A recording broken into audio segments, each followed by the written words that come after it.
নমস্কার বন্ধুরা, নন্দিনী সিম্পল কুকে আপনাদের সবাইকে জানাচ্ছি স্বাগত।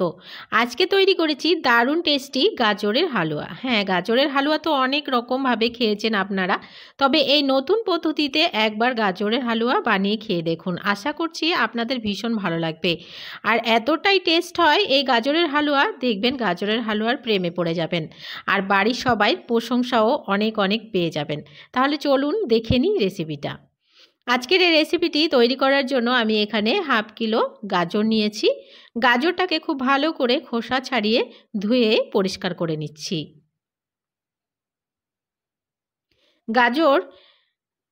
এখানে আমি গাজরগুলোকে খুব ভালো করে খোসা ছাড়িয়ে ধুয়ে পরিষ্কার করে ছোট ছোট সাইজ করে কেটে নিয়েছি। আপনারা আপনাদের খুশি মতন কেটে নেবেন। এবারে এদিকে একটা প্রেসার কুকার নিয়ে নিলাম। প্রেসার কুকারে আমি সমস্ত গাজরগুলোকে দিয়ে দিচ্ছি। আগে কোনো রকম জল দেব না, প্রথমে গাজরটাকে দিচ্ছি। জলটা অবশ্যই পরিমাপ মতো দিতে হবে। এবারে গাজরটা সম্পূর্ণ এখানে দিয়ে দিলাম। দিয়ে এবারে দিয়ে দেব চিনি। এখানে আমি 1 কাপ চিনি নিয়েছি। পুরো চিনিটা দেব না, অল্প পরিমাণ একটু চিনি রেখে বাকি সবটা দিয়ে দিলাম।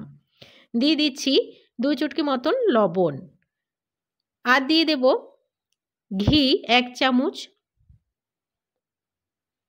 আর যে বাটিটা মেপে আমি এখানে চিনিটা নিয়েছিলাম সেই বাটি মেপে এখানে জলটা দেব। তার আগে খুব ভালো করে চিনি আর ঘিটাকে একটু গাজরের সাথে মিশিয়ে নিচ্ছি। গাজরটাকে খুব ভালো করে চিনি আর ঘিয়ের সাথে মিশিয়ে নেওয়ার পরে ওই বাটি মেপে 1 বাটি জল দেব। এর বেশি জল কিন্তু এখানে দেয়া যাবে না। এবারে খুব ভালো করে আবারও একটু মিশিয়ে নিচ্ছি। এবারে গ্যাসের ফ্লেমটা অন করে আমি বসিয়ে দিলাম। আর চিনিটাকে একটু মেল্ট করে নিয়ে সিটি বন্ধ করে এখানে 3 থেকে 4টে সিটি দিয়ে গাজরটাকে খুব ভালো করে সেদ্ধ করে নিচ্ছি। গাজরটাকে 3টে সিটি দিয়ে আমি খুব ভালো করে সেদ্ধ করে নিলাম। আমি একটা ভেঙে দেখিয়ে দিচ্ছি। তো দেখুন খুব ভালোভাবে গাজর কিন্তু সেদ্ধ হয়ে গেছে। এবারে এই সমস্ত গাজরটাকে আমি একটা বোলে নিয়ে নিচ্ছি। জলটা কিন্তু একদমই ফেলা যাবে না, যতটা জল আছে ততটুক জলই থাকবে। একটা বোলে নিয়ে একটা ম্যাশারের সাহায্যে খুব ভালো করে আমি গাজরগুলোকে ভেঙে নিচ্ছি। গাজরগুলোকে খুব ভালো করে আধা ভাঙা করে নিলাম। সম্পূর্ণ ভাঙিনি, তো দেখুন একটু কিন্তু গোটা গোটা রেখেছি। তাহলে কি হবে, মুখে পড়লে খেতে অনেক বেশি ভালো লাগবে। এবারে এদিকে একটা ফ্রাইং প্যান বসিয়ে দিলাম। দিয়ে দিচ্ছি হাফ চামচ মতো ঘি। খুব বেশি নয়, হাফ চামচ ঘি দিলাম। ঘিটাকে একটু মেল্ট হওয়া পর্যন্ত অপেক্ষা করতে হবে। ঘিটা যখন মেল্ট হয়ে যাবে তখন এখানে দিয়ে দেব কাজু বাদাম। এখানে আমি 50 গ্রাম মতো কাজু বাদাম নিয়েছি। কাজু বাদামটাকে খুব ভালো করে একটু রোস্ট করে নেব। আপনারা কাজু বাদাম আপনাদের হিসাব মতন দেবেন, দিতেও পারেন নাও দিতে পারেন, দিলে ভালো লাগবে। এবারে বাদামটাকে ভেজে নামিয়ে নিয়ে ওই ফ্রাইং প্যানে আবারও দিয়ে দিচ্ছি 1 চামচ ঘি। ঘিটা একটু মেল্ট করে নিচ্ছি। প্রথমে ঘিটা যখন খুব ভালো করে মেল্ট হয়ে যাবে তখন যে আগে থেকে আমরা গাজরটাকে ম্যাশ করে রেখেছিলাম সেই গাজরটা এখানে দিয়ে দেব। গাজরটাকে এভাবে বানিয়ে অনেক দিন পর্যন্ত টিফিন বক্সে ভরে ফ্রিজে রেখে স্টোর করে খেতে পারবেন। আর যেহেতু ঘির মধ্যে ভেজে নেওয়া হচ্ছে একটু, তার জন্য গাজরটা কিন্তু কিছুদিন স্টোর করে রাখা যাবে, খারাপ হবে না। এবারে গাজরটাকে কিছুক্ষণ একটু নাড়াচাড়া দিয়ে ভেজে নিচ্ছি ঘিয়ের মধ্যে। গাজরটা কিছুক্ষণ নাড়াচাড়া দিয়ে ঘিয়ের মধ্যে ভেজে নেওয়ার পরে এখানে দিয়ে দিচ্ছি ছানা। আমি হাফ কিলো দুধকে ছানা কাটিয়ে রেখেছিলাম বাড়িতেই, সেই ছানাটা এখানে দিয়ে দিচ্ছি। আপনারা চাইলে বাজার থেকে কিনেও দিয়ে দিতে পারেন। এখানে কোনো রকম দুধের ব্যবহার করব না, ছানার ব্যবহার করব। এবারে ছানাটা দিয়ে খুব ভালো করে গাজরের সাথে মিশিয়ে নিচ্ছি। খুব ভালো করে ছানাটাকে গাজরের সাথে মিশিয়ে নিলাম। এবারে দেখুন গাজরের কিন্তু জল আছে, যেহেতু চিনিটাও মেল্ট হয়েছে।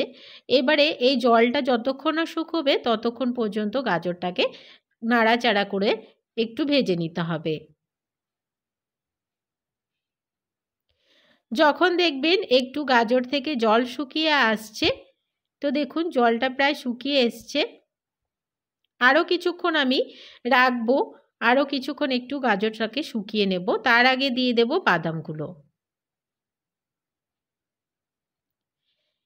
এখানে আপনারা চাইলে এলাচের গুঁড়োও দিতে পারেন। আমার বাড়িতে এলাচের গুঁড়োটা কেউ খায় না বলে আমি ব্যবহার করলাম না। এবারে খুব ভালো করে মিশিয়ে বাদামটা দিয়ে আবারও কিছুক্ষণ একটু গাজরটাকে ভেজে নিচ্ছি। গাজরটাকে খুব ভালো করে দেখুন জলও শুকিয়ে গেছে, খুব সুন্দরভাবে ভেজে নেওয়া হয়ে গেছে। গাজরের হালুয়াটা কিন্তু একদমই রেডি হয়ে গেছে। এবারে নামিয়ে সার্ভ করে দেব। গাজরটাকে কোনো রকম গ্রেট করার প্রয়োজন নেই। এভাবে করে একবার বানিয়ে খেয়ে দেখতে পারেন। আশা করছি ভীষণ ভালো লাগবে। তো দেখেই নিলেন বন্ধুরা কতটা সহজ একটি রেসিপি। আর গাজরের এই হালুয়াটা একবার হলেও বানান, আর অনেক অনেক মানুষকে এই আপনাদের বাড়িতে যারা আসবে তাদেরকে বা বাড়ির লোককে খাইয়ে দেখুন। আশা করছি সবার ভীষণ ভালো লাগবে। আজকের রেসিপি ভালো লাগলে একটা লাইক করার অনুরোধ রইল, অনেক অনেক শেয়ার করে দেওয়ার অনুরোধ রইল। নতুন বন্ধু আমার চ্যানেলে যদি নতুন এসে থাকেন আমার চ্যানেলটিকে সাবস্ক্রাইব করে আমার পাশে থাকার অনুরোধ রইল। পাশে থাকা বেল আইকনটাকে প্রেস করতে ভুলবেন না। আজকের রেসিপি ভালো লাগলে কমেন্টস করে জানাতে ভুলবেন না কেমন হয়েছে। আর আজকের রেসিপি অনেক অনেক শেয়ার করে দেওয়ারও অনুরোধ রইল। আজকের মতন এখানে শেষ করছি। চলে আসবো অন্য কোনো দিন অন্য একটা রেসিপির সাথে। সবাই ভালো থাকবেন, সুস্থ থাকবেন। আজকের মতন তাহলে টাটা। কতটা লোভনীয় দেখতে হয়েছে আপনারা দেখে বুঝতেই পারছেন।